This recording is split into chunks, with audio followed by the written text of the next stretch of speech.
we are going through one of the most beautiful chapters of Bhagavadgita, where Paramatma describes his manifestations. And he says that through these manifestations, get united with me, Arjuna. Very easy to have union with me by meditating upon me, on my manifestation, on my creation, which is nothing but the word. So it is not necessary for us to run away to Himalayas, leave our family, renounce everything. No, not necessary. Be in the family, be in this own world, and it is possible to attain Him or attain that realization. In Shloka number 9, he said that people who are wise, whom do you call as wise? Who has understood his yoga maya, that is the power to create as well as the creation. Vibhutim etam vibhutim yogam cha. Vibhuti as well as yoga. Yoga is the power to create, power to manifest, whereas vibhuti is manifestation. It is already manifested. These both, if anyone understands this, such a person is wise, then such wise people, machitta, always their mind is on me. Their attention is always on me. Whatever work they do, they still think of me. Vadgata prana. Their total breath is in me. We can live without food and water and sleep, etc., but not without breath. So he should become like that for us. We should feel miserable if we forget him. Just like how you take a fish out of water. What does the fish do? It just keeps on doing like this so that it just wants water, nothing else. It should happen to us also. If we forget him, we should feel miserable. Then, yes, he says such a person, such people, what do? Odayanta parasparam katayantascha mam nitya tushyanti cha ramanti cha. Such people always keep talking about me, enlightening each other. They revel in this and they derive bliss out of talking about me. To such people, what does Paramatma do? Let us see in the next wonderful shlokas what he is going to do to such wise people who always have attention on him. Shloka number 10, chapter number 10. Tesham satata yuktanam bhajatam priti purvakam dadami buddhi yogam tam yena mam upayanti te. So here he declares, Kesham, that is such wise people who always think of me, Sadata Yuktana, their mind is always in me, they are totally integrated. Just like how a musician, a singer, singing for 3 hours one Sangeeta Kacheri goes on. Shruti is the same. She or he does not change the Shruti. For 3 hours singing, different ragas, different kirtanas, varnas, etc. But Shruti is the same. So that musician's one part of the mind should be always on that Shruti.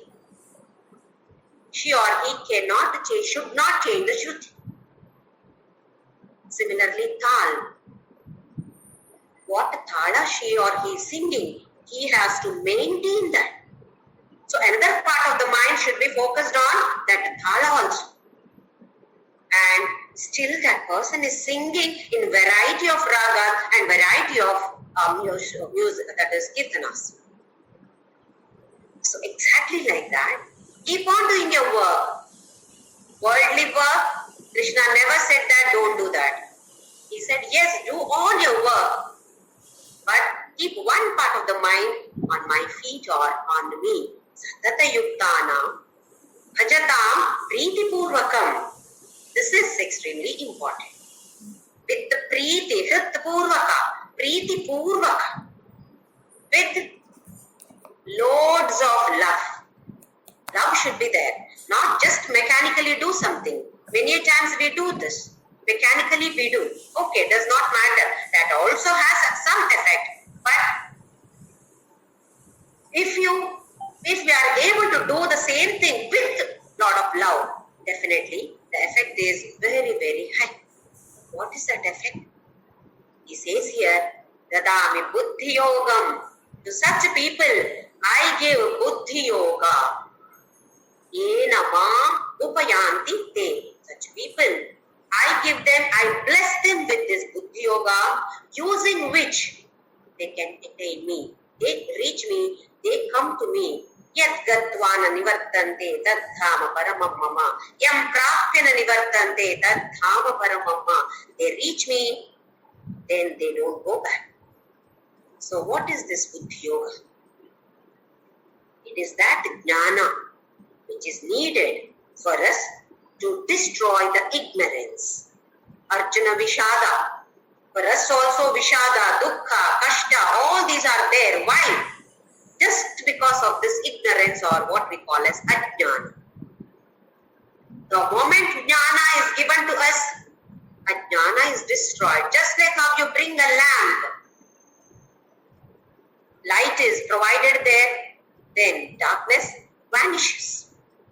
It does not matter how dark that darkness is, for how many millions of years that it was dark, that does not matter. Pitch dark, no problem.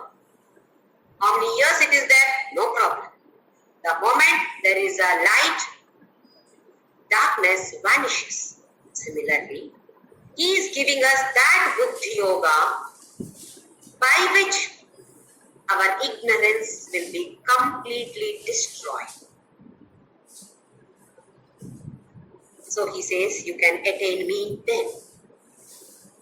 Generally, there is a question or a confusion arising in the minds of the devotees when we go through this Bhagavadgita.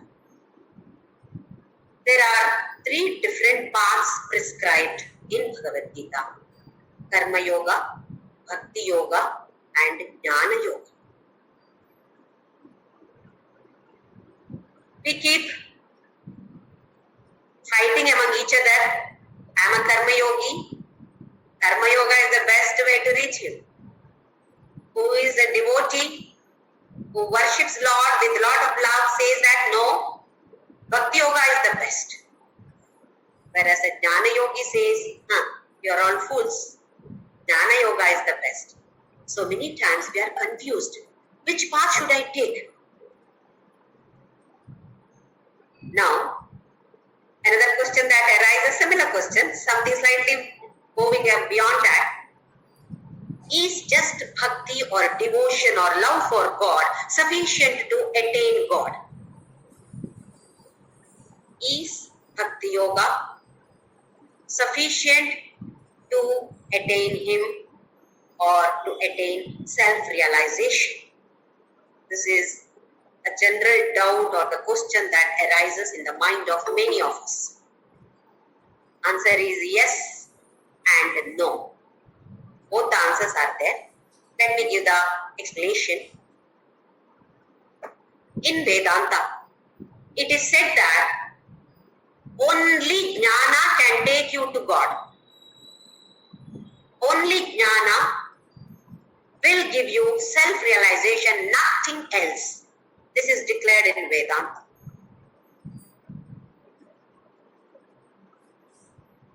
To give an example, in all the Upanishads, this example is taken. We have been seeing this example of snake and rope. In the night, you are walking alone on the road, you see a snake on the road. Then starts Vishnu Sahasranama, Rama Rama, everything starts. Because you see a snake over there, you have to go there, no other go for you. Emergency is there, but there is a snake on the road. What fear is there in the mind? What to do now? There is nobody else to help me. Then we think of all names of gods. So start chanting Rama Rama Rama Rama Rama Rama. Yes, chant Vishnu Sahasranama, chant. What happens? Slightly we may be relaxed, but till back of the mind, the doubt is there. That snake may bite me, snake may follow me, snake may run behind me. Will I be able to run or not? This kind of doubts arise even though I am chanting Vishnu Sahasranama, Rama Rama, whatever I am chanting, singing bhajan, etc. With a lot of love I am doing. Back of the mind, the fear is there because the doubt is there, because that ajnana or ignorance is still there. Okay, we go near that snake. Now we realize, it is only a rope. Now what happened? The fear is totally destroyed. No fear at all now. Why? I know that it is not a snake, it is a rope. What is this now? This is the knowledge. Knowledge which made me fearless. Knowledge that it is only a rope, it is not a snake. This knowledge made me fearless. Earlier, I chanted the names of God, but fear was still there. In case it bites me, in case it follows me, this kind of doubts arise in the mind, even though we have devotion. I hope you are able to understand this. It is not to belittle Bhakti Yoga. This is what is given in Vedanta. Jnana is compulsory. For us, what jnana is needed? That I am not this body. And the consciousness, the pure awareness within this body is me. Otherwise, we are still feeling that we are this body. We may have theoretical knowledge by listening to so many satsangas, reading so many Vedanta books, Upanishads, Bhagavadgita, etc. Theoretical knowledge is there that I am not this body and that pure consciousness. But it has not come to our experience yet. So till it comes to our experience, we will not attain realization. The answer is yes for the question that was asked, is Bhakti Yoga sufficient to attain Him? Answer is yes, because He said that, He declares here, if you think of me always, I give you Buddhi Yoga, I give you that kind of knowledge with which you can attain me. So just Bhakti Yoga is sufficient for us because Krishna is going to give us that knowledge. Finally, knowledge is necessary, 100% necessary. Knowledge is necessary. Without that, we cannot do. But we are not aiming for that knowledge. We are aiming only to love God, only to love Krishna. It is Krishna's duty to give me that knowledge. I am not aspiring for the knowledge. I am aspiring for His love. Krishna, make me love you. Make me see you in all. Make me love you in all. Make me serve you in all.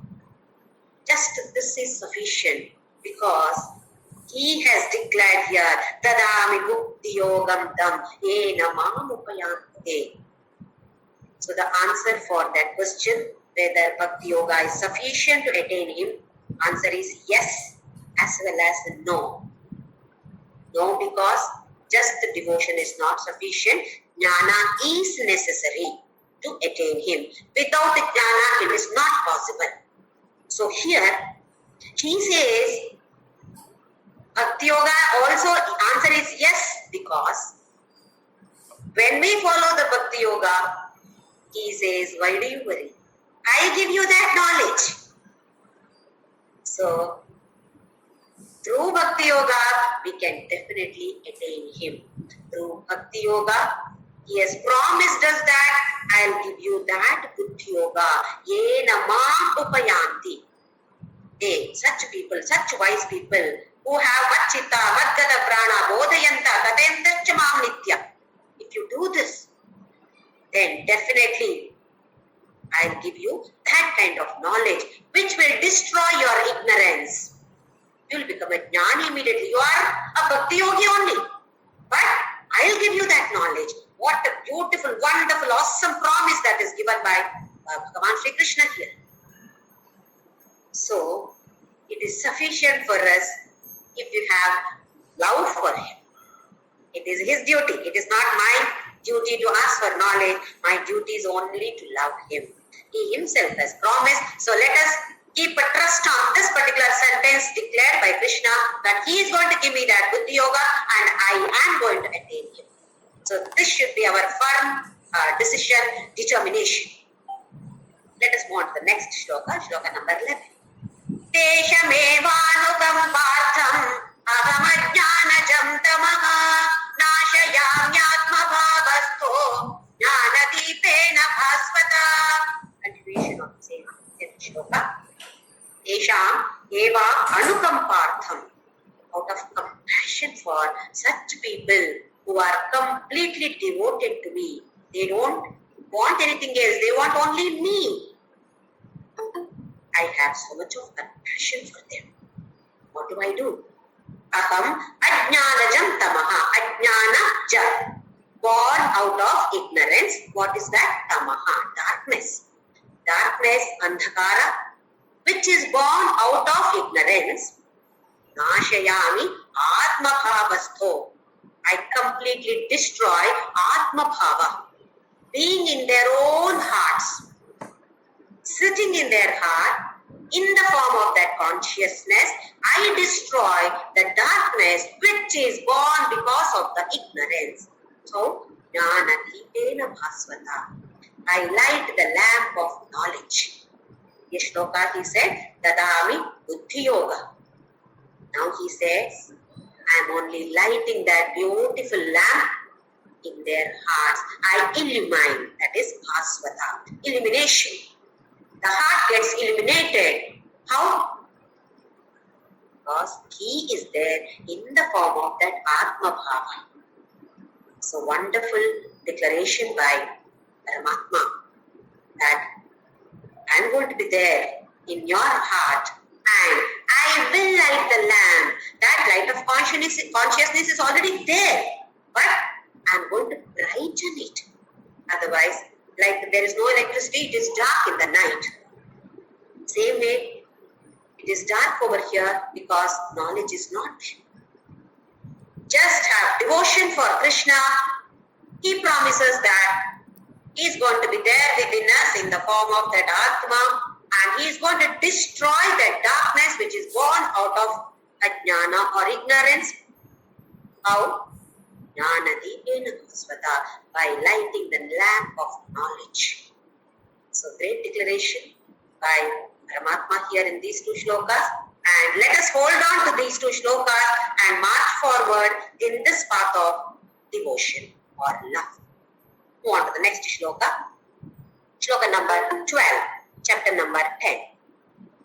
Arjuna vacha param brahma param dhama pavitram paramam bhavan purusham shashvatam divyam adidevam ajam vibhum. I'll explain the 13th shloka also. Apustva vrishayas sarve devarshir naradastatha asito devalo vyasaka swayam chaiva pravishime. Now Arjuna is raising not doubt as such, but he wants to know something more about his manifestations. So he is praising Krishna over here. He says, all the other rishis in 13th shloka, ahuhu. Ahuhu means it is said. It is said, Tvam, Rishayaka Sarve. About you, all these rishis are saying, who are they? Sarve, all the rishis, Devarshi Narada.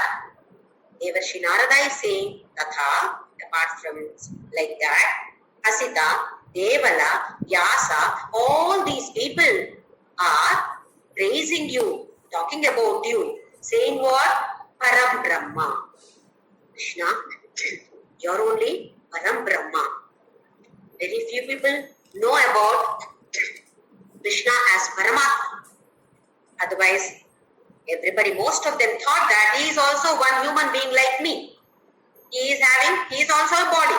Like me, I think that I am this body. Krishna is also a body. That is what most of the people thought about Krishna. So here Arjuna says that Param Brahma. Bhavan comes at the end. Bhavan means youth. Krishna, you are Param Brahma, Param Dhama. The most beautiful or pure abode. Pavitram. You are the purifier. We go to different rivers to take bath, Ganga Snana. They say that it purifies you from all the sins that you have committed. Similarly, we go to different temples, visiting different places, Kashi, Badri, Kedarnath, Puri. All these temples we visit in different places. Because all these temples are supposed to purify us. Purify us from the sins that we have committed. But we will continue to commit sins henceforth also. Today, I have gone to one temple. Okay, assume that the temple is very, very powerful temple. All my sins that I have done, committed, everything is destroyed, becomes zero. But the next moment, I may commit some more mistakes, some more sins. I may hurt somebody. Then what happens? Again, collection of vasanas started. Whereas, this Krishna gives us this knowledge. By having the knowledge, all the previous sins are destroyed and no more future sins. Because the knowledge is there. Once that knowledge is there, then no collection of vasana, no samskara. We will not carry the baggage at all. Bag is destroyed. The bag that I have been carrying till now is destroyed. And not only that, no more bags will be attached to me. So this is the most beautiful purifier. So he says, Krishna, you are the most beautiful purifier. You are auspicious. Pavitram, Paramam. Is there anything more purer than this? Nothing else. Bhavan is you. Then Purusham. Purusha should not be taken as male. Here, Puri, Navadware, Puri Dehi. There are supposed to be 9 gates in this body. The one who resides in this city of 9 gates is Purusha. So you are that Purusha. Then Shashvata, eternal, Divyam, divine, Adidevam. You are the original. You are the origin of everything. You existed even before all the devas. Adi Deva. Ajam, birthless. Ja is birth. Ajam is birthless. I know that you don't have birth at all, which means you never die. Vibhum, all pervading. You are pervading. Vishnu and Vibhu, same meaning. All pervasive or existing like Sarvavyapi. You are existing everywhere. Who is saying so? Arjuna says, Ahustva Rishaya. Ahu Tvam Rishayaha Sarve. About you, all these rishis are talking. Who are they? He is speaking out only some names. Names of the important rishis. Devarshi Narada, Asita, Devala, Vyasa. Not only all these people, Swayam Chaiva Pravishine, you yourself have told me all this, Krishna. Now, 9 chapters are over. So Krishna has told me. Krishna, you yourself have told me. Apart from the rishis, you also have told me all this. I believe all these. Next shloka he says, shloka number 14.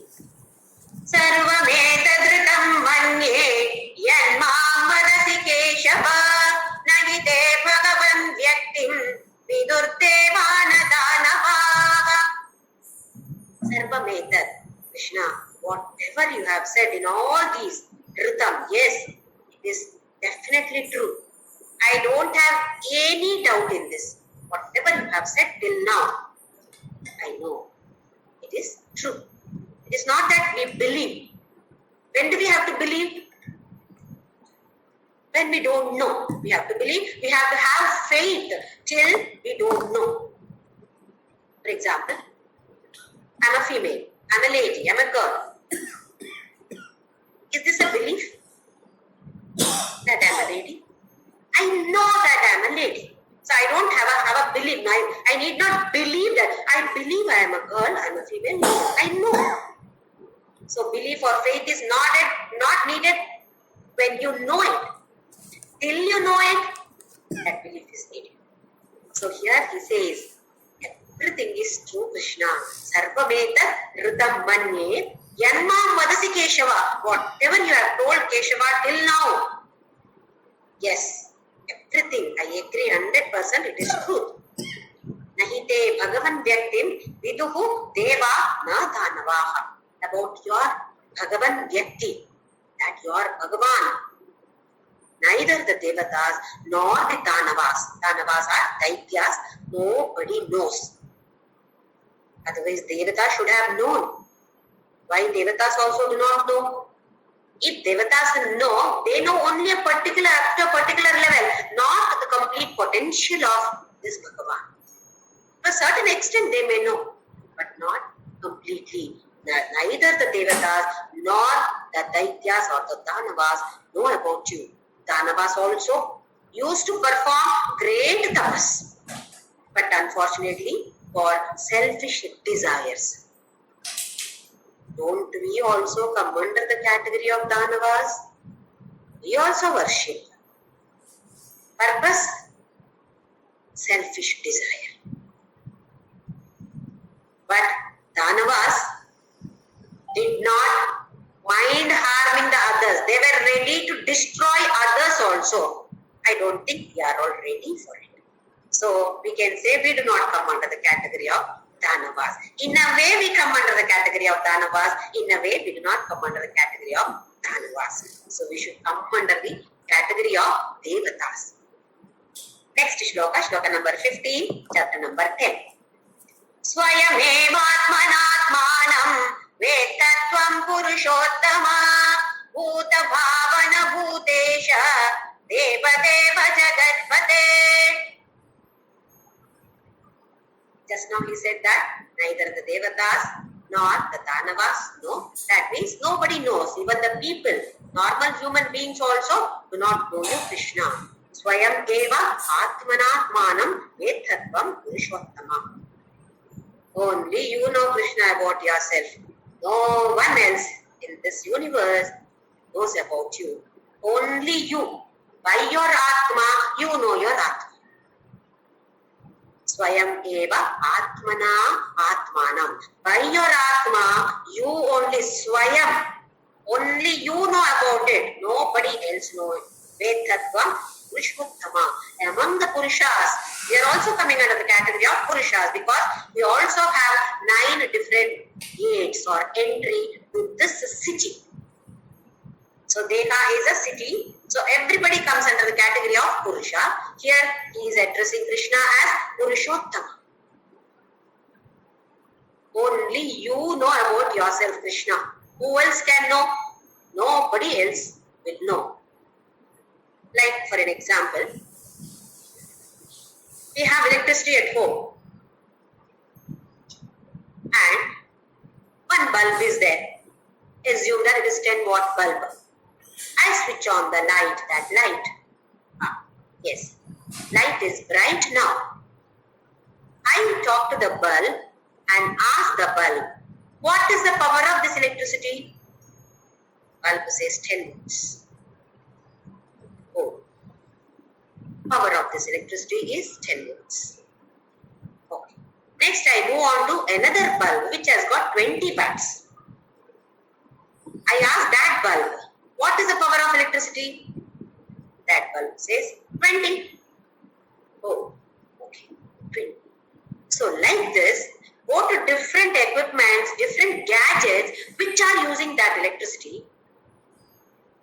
Each one will give you different answers. Why? That is their capacity. That particular equipment's capacity is only that much. Similarly, we are all finite body, finite mind, finite intelligence. How much can we know about the infinite God?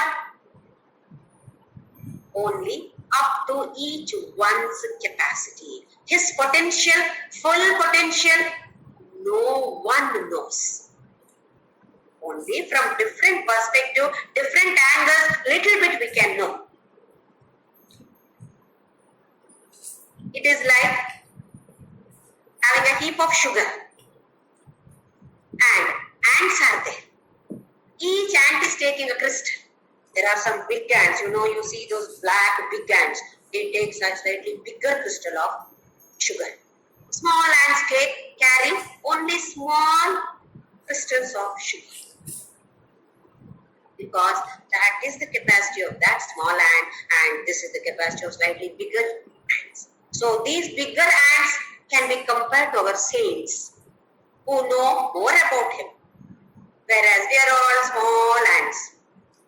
Ramakrishna Paramahamsa beautifully says, does not matter. That much of sugar is sufficient for that ant. So, how much capacity we have, we need not worry. How much ever is possible for us, that much we do, that is sufficient for us. Up to our potential, up to our capacity, let us put our efforts. He will make us do more because he said that dadami buddhiyogam tam yena mam upayantite. So it is for us to carry that small crystal. What is that crystal for us? Full of love and devotion for Lord. How do I know whether I love him or not? Many times we question ourselves, do I love him or not? If we are interested in listening to something about him, maybe stories or some good things about him, am I interested in listening? Yes. Then I can certify, yes, I have love for him. Am I interested in listening to the worldly affairs? Yes. Then I love the world. Which one do I love more? Do I love God more? Do I love world more? If I love God more, I will reach him. If I love world more, I will reach the world. Choice is ours. Where do we want to reach? What is the goal? So the first goal has to be set. Once the goal is set, we have to put our right efforts in the right direction. I don't know anything about this. I just know to love him. 100% sufficient. If we just love him, he is the one who shows us the path. He himself has declared. So why should we worry about it? Just like Ramakrishna Paramahamsa said, carry that small sugar crystal, enough. Yes, let us carry these small sugar crystals as to our capacity. Swayameva atmanatmanam vedhatvam purushottama bhuta bhavana bhutesha deva deva jagatpate. You are the one who is giving all the emotions, feelings, gunas in us, qualities in us. You are the Bhutesha. You are the controller of all of us. Deva Deva. You are the Deva of all the Devatas. Jagatpate. You are the controller of the Jagat itself. So who else knows about you, Krishna? Only you know. So please, you only explain to me. Now, why is Arjuna here in the battlefield? To fight. What is he doing now? He wants to know more and more about Krishna's manifestations. Explain to me, Krishna, everything.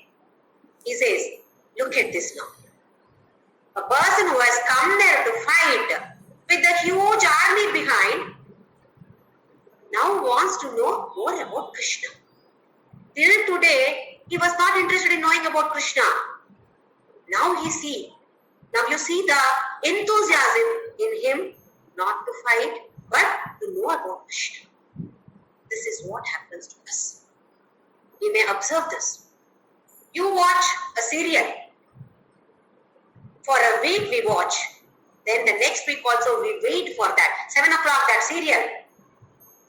By 7 o'clock, all the work is completed. I am sitting in front of the TV to watch that serial. I don't want to miss anything. Even one part, nothing goes in those serials. But still, I don't want to miss even one single dialogue. Mother-in-law, father-in-law, fight. Father-in-law, daughter-in-law, fight. Mother-in-law, daughter-in-law, fight. It is not necessary to say. It is there in all serials. Every family it is there. But we want to watch that also on TV. Enthusiasm, interest in that continues because we are moving in that direction. Watch a cricket match. You want to watch up to the finals. Finals match, IPL or whatever it is. Final match also. Up to that, we want to see all the different matches. Whereas, start knowing about Krishna or that Parabrahma. You feel like learning more and more. Oh, this I never knew. I want to know this. What is there? Tomorrow's class, what is there? I'm waiting for tomorrow's session. Like this, the enthusiasm builds up. Who is building all this? We think that we are doing it. But Krishna has already declared, I am the one. Madhava manasa jata. From me only, everything is coming. That is bhavanti bhava bhutana. All the bhavanas, all the emotions, all the feelings, all the interests are given by me, Arjuna. So we should remember that it is not coming from me, it is coming from him. We should surrender to him, pray to him from the bottom of the heart. So let us move on to the next one. Shloka number 16. Vaktu mardasya sheshena divyakhyatma vibhutayana yabhir vibhutibhir lokan imam svam yakyatishtasi. Vaktu, to tell, arhasya asheshena, to talk about divya hi atma vibhutayaha, about your atma vibhuti, about your manifestations, divine manifestations. You only are capable of telling, but I want it asheshena. There should be no shesha at all. There should be no remainder at all. Nothing should remain. You should explain from top to bottom. Yavir vibhuti bhir lokan imam svam vyakyatishtasi. You said that manifestation, my manifestation. What are those manifestations by which you are all pervading in this universe? You are standing here in this universe. How? As Sarvavyapi. This is needed for us if you want to meditate.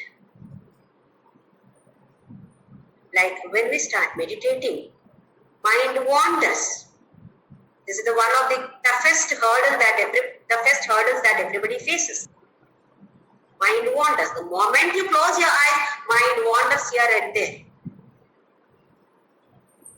When the mind wanders, we must remember this. Krishna is everywhere. My mind is wandering there. My mind is going to that person who abused me. What does Krishna say? I am that person. And that abuse. I have created that feeling in him to abuse you. So that person is also Krishna. So if my mind is wandering to that person, no problem. There is Krishna. Again, bring back that mind to focus on Krishna in that person whom you hate, whom you dislike. Or mind moves towards your children whom you love the most. Again, there also, Sukham Dukkham Bhavam Bhavo Bhavo. Sukham, happiness is there, that is created by me, that is me. So if I am able to feel that happiness, Krishna, you have created, that is you. So my children, who are they? They are also Vibhuti of Krishna only. So whenever the mind wanders, it is easy to withdraw back, rather bring it back and focus it on Krishna, because that is Krishna. So here he says, everywhere it is Krishna. Now, our Sanatana Dharma says that there are 33 crore devatas or gods in Hinduism. So the people from other religion make fun of us. We don't know how to defend ourselves. When they make fun of us, we make sad face and come back, because we don't know how to defend. Why? We don't know what our Sanatana Dharma is. How can we defend? We ourselves don't know. What will we teach? What shall we teach our children? Children ask these questions. Why there are 33 crore devatas, whereas in other religions there is only one per religion, not more than one. We see diversity. Our God is not the same for all. Loko bhinna ruchi. There are people of different taste, different kind of devotion, different likes and dislikes. When this was declared that there are 33 crore devatas, probably there were only 33 crore people. For each person, there is one God. 33 crore does not mean a particular number. It is almost like how many number of people are there, that many number of gods. Per head, one God. Shiva, observe Shiva. Virakta. Absolutely no dress. Digambara, or he wears tiger or elephant's skin as his dress. What does he wear? That is the dress. Apart from that, what are his ornaments? Snakes everywhere. And snakes, leg snakes, neck snake, head snake. Everywhere you see snake only. Where does he live? Cremation ground, smashana. Applies bhasma over the body. But many people love Shiva. Their mentality is like this. Contrast is Sriman Mahavishnu, gorgeously dressed, beautifully dressed, silk clothes, wearing diamond, gold, whatever is possible, that kind of jewelry, so attractive. Variety of flowers, garlands, everything. Yes, he loves all these decorating.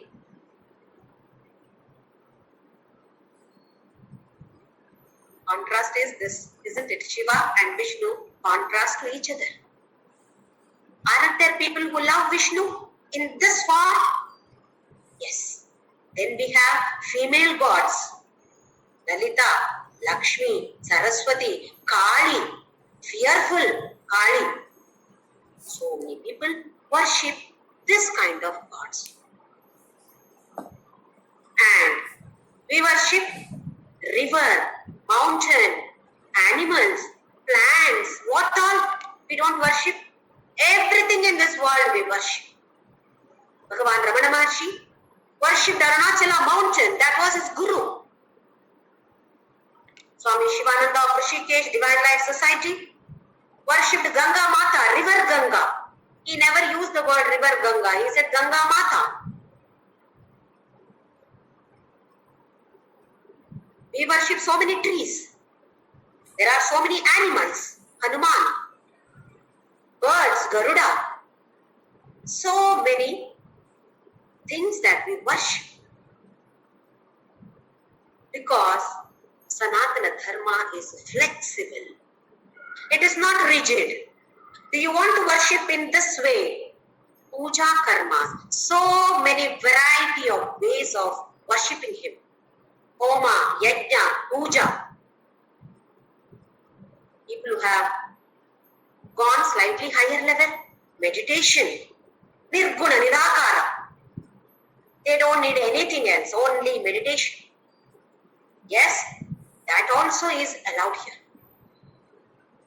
What is not allowed in Sanatana Dharma? It is like a highway.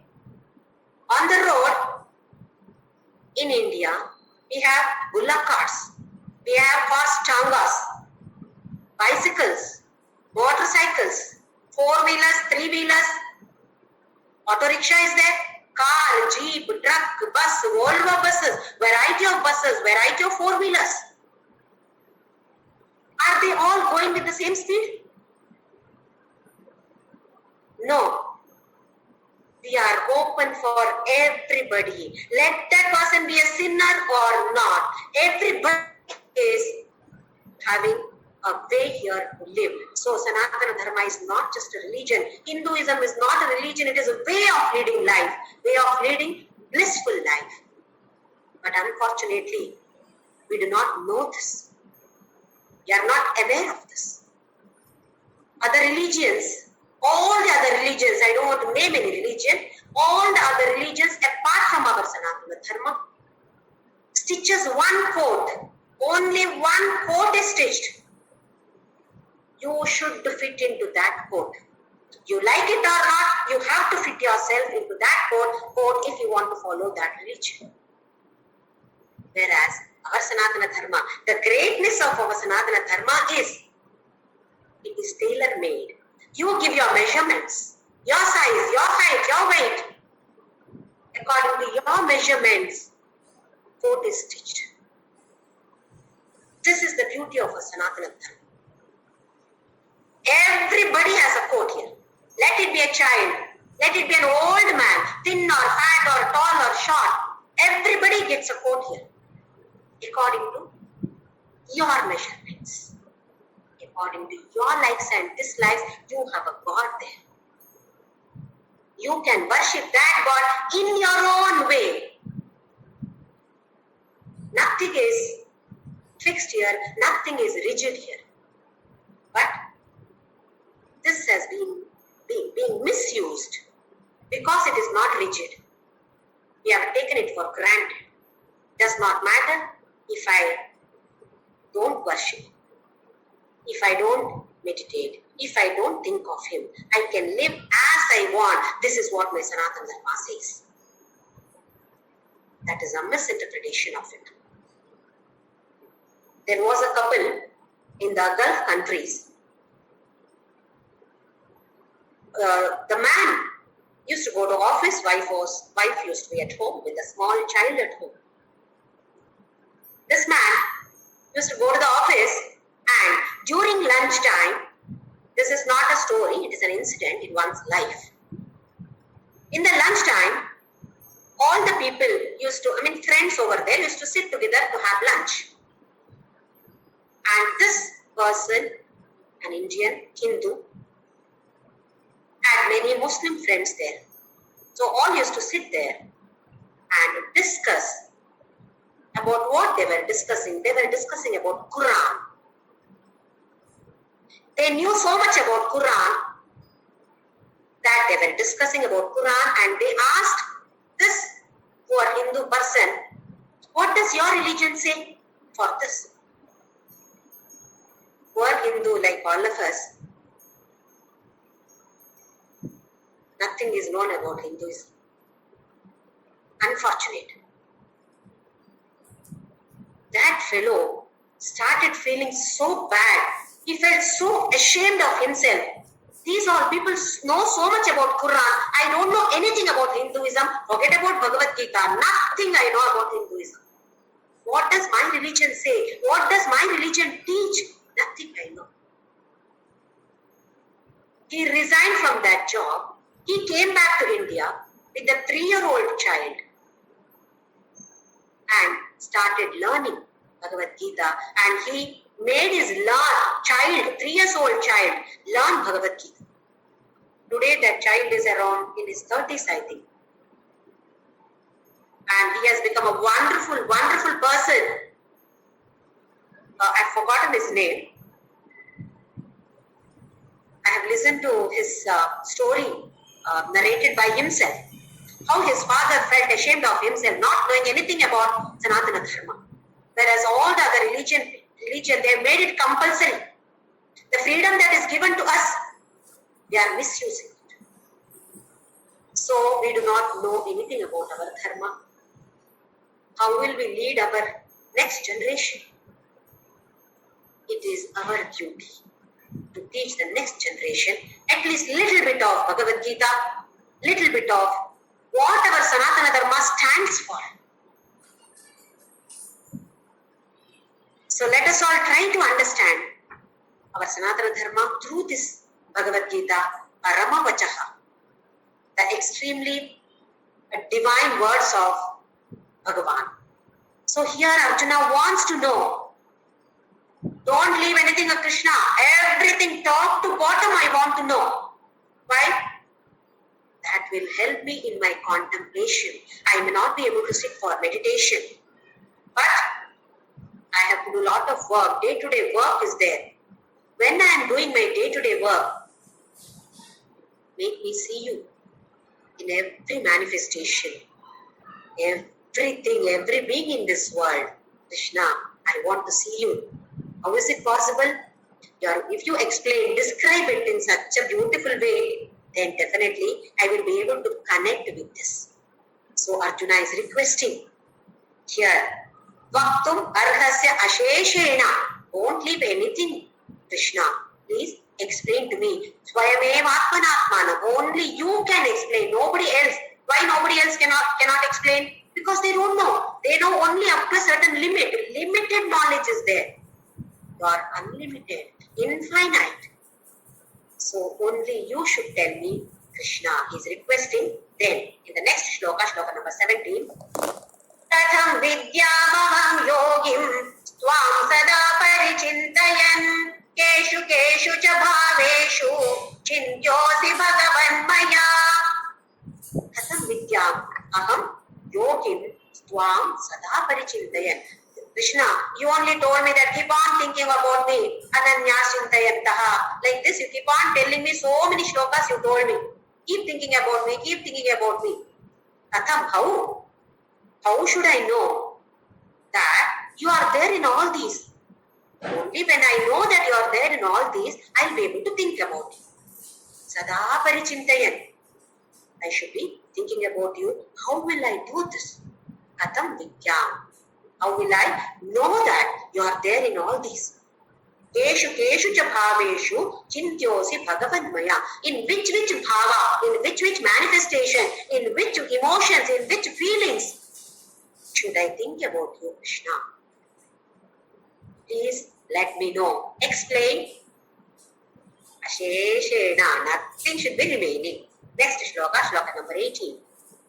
Vistarenatmano yogam vibhutim cha janardana bhuya kathaya truptirhi shrunvato nasti me mritam. How should you explain? Vistarena atmana. Vistara. Not in some short way. Explain it completely. Vistarena atmanaha yogam. What is that yoga? Vibhuti is your manifestation. Oh, it is not only manifestation. You have the power to manifest also. Some you have manifested, but the power is completely not manifested. So I want to know about your yoga maya. That is the power of that manifestation as well as all the manifestation. Vibhutimcha Janardana. Janardana is the maintainer of this world. Why? Bhuyaha kathaya truptirhi shrunvato nahasti me amritam. You have been telling me, Krishna, so many ways you told me, but now even though I am standing here to fight with my Gandiva, now I want to know more about you and not at all satisfied. How many shlokas are over till now? And Arjuna says, I want to know more about you. Bhuya. Bhuya is again. Bhuyo namamyaham, we saying that one of the Rama shlokas. Bhuyo namami aham. Again and again and again and again, I prostrate to you, Rama. Similarly here, Arjuna says, Bhuyaha, Krishna, tell me again and again. Why? This Amrita, immortalizing nectar, ambrosia. Trupti, not there. I am not satisfied with this, Krishna. I want to listen to more and more about your manifestation. Like how we also want to know more and more. Yes, initially we think, what is there in Bhagavad Gita? All the 18 chapters, it is something similar. This is what I had in my mind earlier.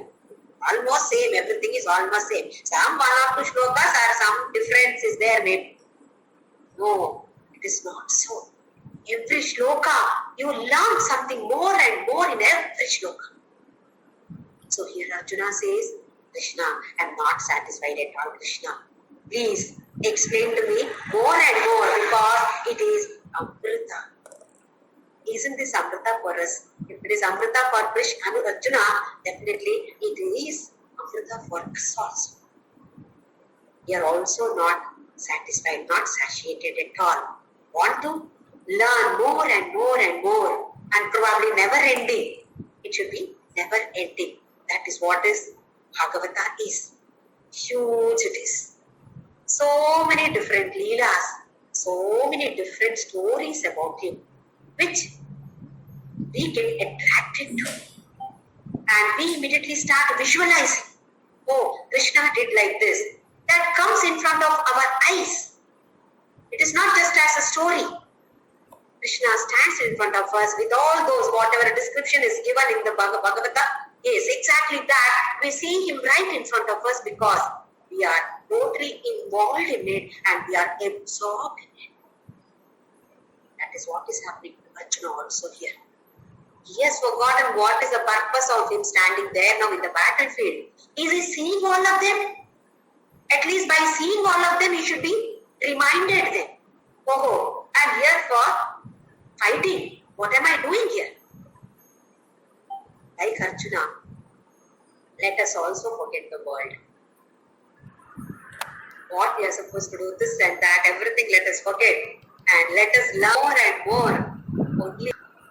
So let us enjoy and derive bliss by knowing the manifestations of Krishna. In the next shloka, in shloka number 19, he says that I cannot explain everything because there is no end at all. It will go on and on and on. So around 60 to 70 vibhutis, manifestations, he is going to explain in a beautiful way. So we will learn all those manifestations that Krishna has beautifully described here.